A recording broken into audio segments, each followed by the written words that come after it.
Live from downtown Detroit, Local 4 News at noon starts now. And new at noon, Michigan football's co-offensive coordinator remains on leave this afternoon as we're learning more about the police investigation that is underway.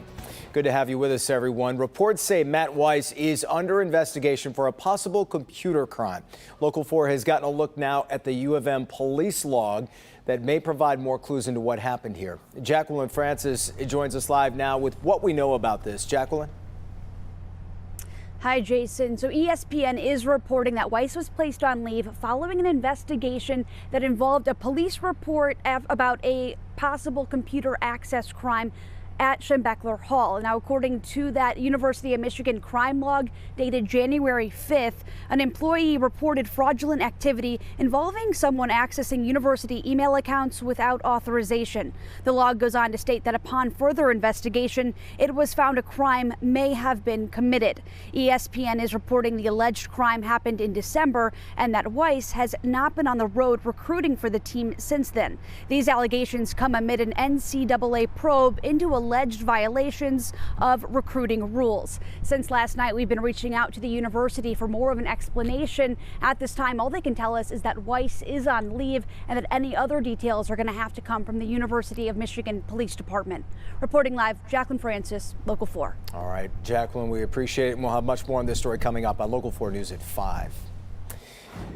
An update now as police search for a bank robber in Macomb County. New Baltimore police say this is Jacob Edwards. He's being considered a person of interest at this point in a robbery at the Huntington Bank there. The Macomb Township 18-year-old is wanted for questioning. Police say a man wearing a Jiffy Lube uniform and red shoes robbed the Huntington National Bank in downtown New Baltimore yesterday. Police are also looking for this brown or bronze Volkswagen Jetta with a license plate 6NQN75. If you see either, call police. Macomb County is getting more federal funding to finish the Mound Road construction. The county says it has secured another $2.5 million in the latest government funding bill. The Department of Transportation has already given the county $98 million for the project.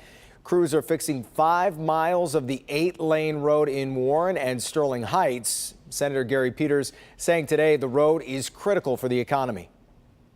This is really a major driver of economics, not just for Macomb County, but the entire state of Michigan and really the entire country. As Kelly mentioned, the number of businesses that are here, and when you think of the cutting edge businesses that are here in advanced technology, in addition to the defense, which I'll mention. Not to mention it was one of the worst roads in Michigan for quite a while. Crews expect the entire project to be finished by the end of next year. Questions are not going away over President Biden's handling of classified documents. President Biden avoiding questions, but the White House and its officials addressing some of it. As Bree Jackson reports from Washington, the administration is facing some intense criticism now over the issue. The White House is deflecting criticism that it's withholding information about President Biden's handling of classified documents and accusing Republicans of faking outrage.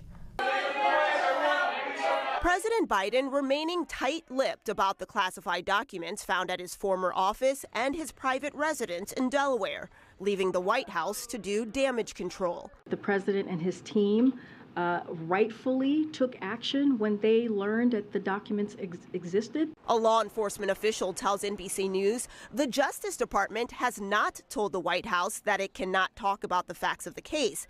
Still, the White House is only providing limited details amid growing calls for transparency.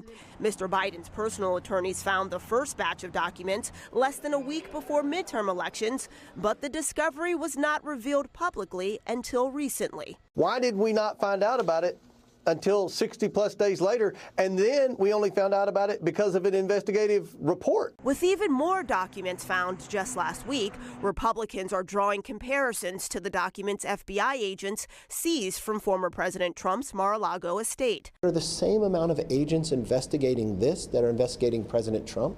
Is the same push behind it?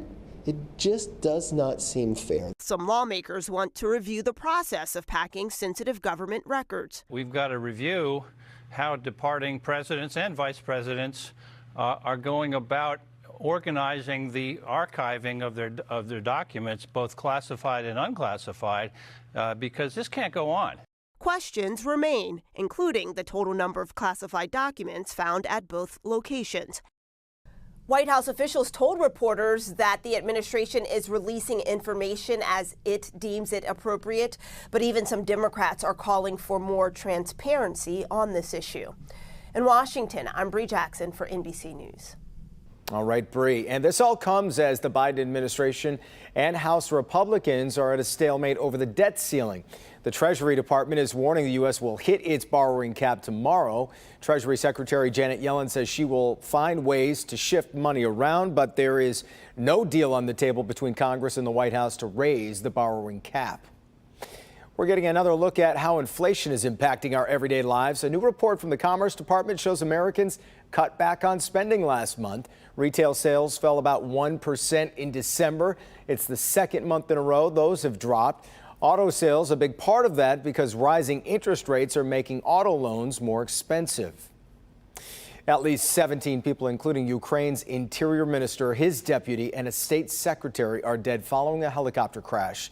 It went down near a nursery on the outer edges of Kyiv. 9 of those killed were on that emergency service helicopter. At least 25 were injured, including 11 children. President Zelensky calling the crash a terrible tragedy. Right now, no word if this crash was simply an accident or if Russia was involved. Let's grab a look outside at 12:06. Things, well, looking mighty good for being a sky full of clouds. That's the downtown cam there. Checking out, see Comerica Park there, but it does feel like we might be due for some changes here. Forewarned meteorologist Ashley Barrissey tracking all of that for us. Hey, Ash. Hey there. You know, we've had opening days at Comerica Park much chillier than where we are right now. 43 degrees in the city of Detroit, 40 in Ann Arbor, 38 in Howell, and 39 in Adrian. Those temperatures haven't changed a whole lot since we first joined you at 4:30 this morning, and winds have been a little breezy out of the west between about 5 to 15 miles per hour. Looking at exact track, 4D radar quiet for the time being, but we are tracking a low pressure system with several fronts attached to it down to our southwest. So as we zoom out, you can see winter storm alert stretching all the way west of Omaha up into Marquette. Winter storm watch for the northern part of lower Michigan. We're going to be in the warm sector of the system, so mainly rain showers approaching southeast Michigan by the time you wake up tomorrow morning. Looking at today's forecast, though, the clouds are going to hang tight. So 40 degrees around 243 for that afternoon high, so smidge cooler than yesterday, but still about 10 degrees above the seasonable temperature where we should be topping out around freezing. That rain does move in overnight. We'll time out how long it lasts and when you might eventually see some snow. That's all coming up in your full forecast, but you can track radar and take it on the go with our Forewarned Weather app. All you have to do is search WDIV in your app store.